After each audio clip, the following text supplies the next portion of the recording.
Well, here's a live look from Killeen right now, just a day after a gunman opened fire, killing 3 people and injuring 16 others at Fort Hood before turning the gun on himself. A 34-year-old specialist Ivan Lopez has been identified as the shooter.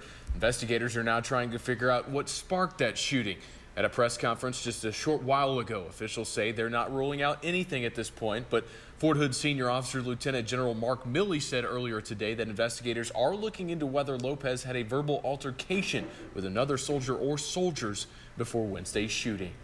Now, this shooting has obviously left people near Fort Hood and Killeen shaken up, particularly for family members and friends of people who were on base. Our own Audrey Castareno has been in Killeen since last night. She joins us live with more. Audrey. Well, 4 workers are in the hospital tonight after a blowout at an oil well in Eddy County yesterday morning. Authorities were called out to the site on Shugart Road close to US 82 in Loco Hills. Officials say the workers were doing maintenance when a seal failed, causing a great amount of pressure to build, then release.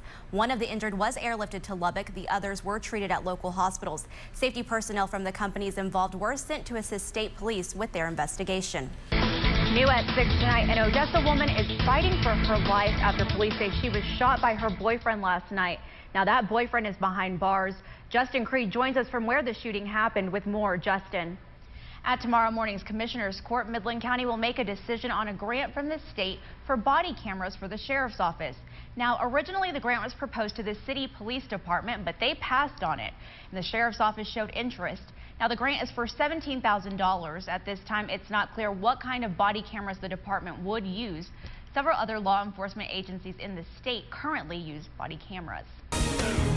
We're continuing to follow a hazmat situation out of Midland. Take a look at this video. You can see heavy smoke billowing out into the sky.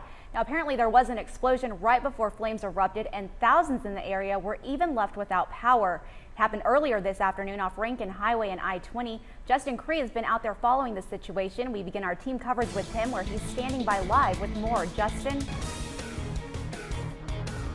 We interrupt Goff to bring you some breaking news out of Midland. Now, right now, emergency crews are working a hazmat situation in South Midland. We're told it's off of Rankin Highway and I-20.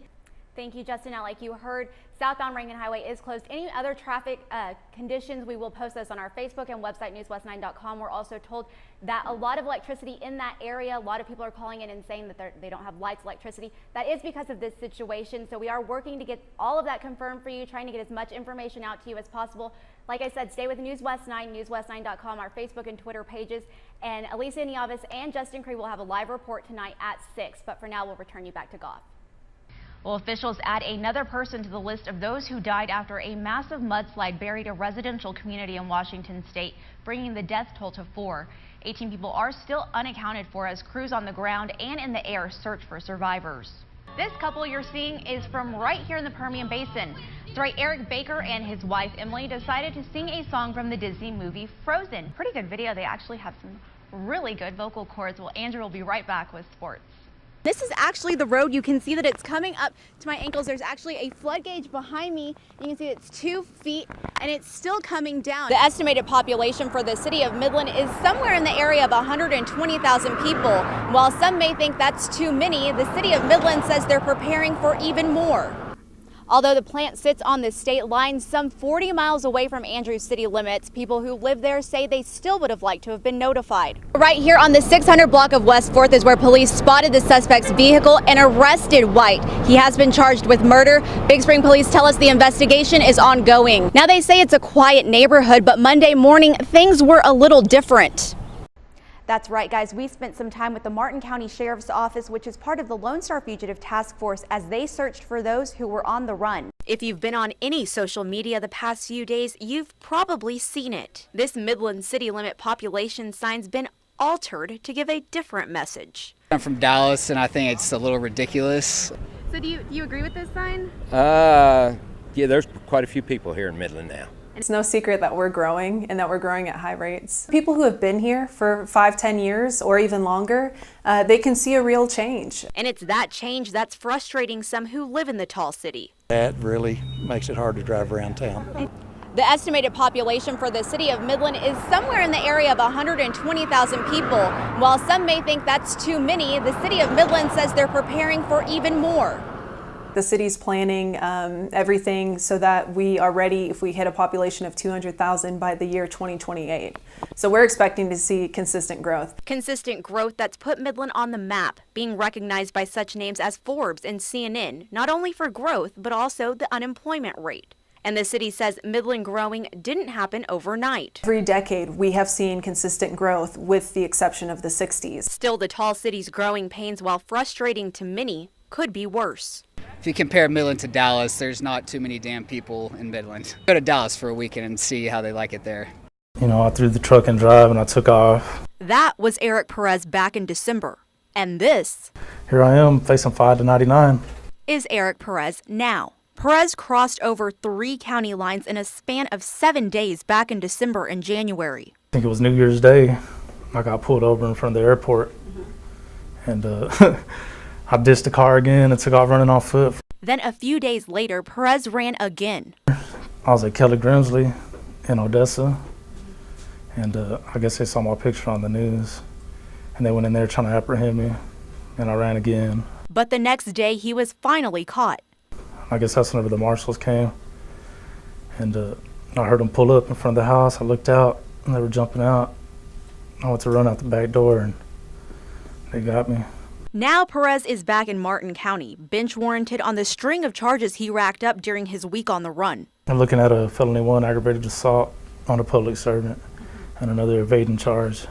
Something Martin County Sheriff John Woodward is pleased to see happen. It was a pretty high-profile case with officers being endangered and threatened, so we're looking forward to ultimately getting some closure on it.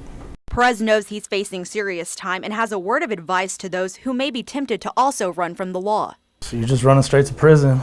You know what I mean? The more you run, the more they're going to want to get you. Yeah. And eventually you will get caught, because it isn't just local police looking for you.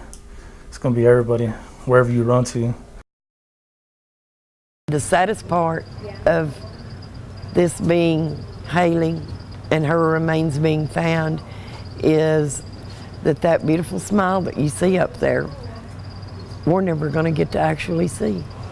The past 28 months have been rough for Terry Newcomb and all those who worked tirelessly to find Haley Dunn. But Friday afternoon, hope was lost when news broke that the remains found in Scurry County last month were Haley's. And it's nice to know that she's still not laying out there somewhere and unattended. She didn't have to lay out there. That didn't have to happen to that child. Okay. But it wasn't fair on her. Not fair at all. The ladies hung a huge banner with a picture of Haley in the yard of the place Haley once called home, and the last place she was seen alive. It's the picture we've all come to recognize, a young girl in her cheerleading outfit, on the brink of adolescence. All we're going to get to know and remember is that picture. We don't have that chance to see that smile or hear that voice. But Newcomb says the group wouldn't have done anything differently. We weren't going to give up. That's something we weren't going to do. And the question as to who is responsible still lingers. We're in this until justice is done.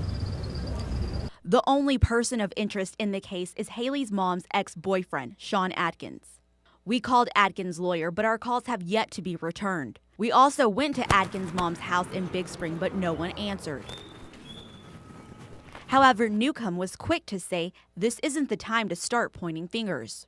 It's not time to say, he did it, she did it, you know, they need to be in jail, blah, blah, blah. That's not it. This is Haley. Give her the attention that she deserves. Still, the shock of everything has yet to set in. We've talked about this moment a lot, you know, what if we found her, you know, and stuff like this, and we thought we were prepared. You know, we thought we were going to be okay, but we're not. Now, Billy Dunn's lawyer, John Young, tells us that he expects Billy to return to the Colorado City area in the next few days. He also tells us that funeral arrangements for Haley are up in the air right now because her remains have yet to be returned to her mother, and he doesn't know when authorities plan to do that. For now, Devin Sanchez, News West 9.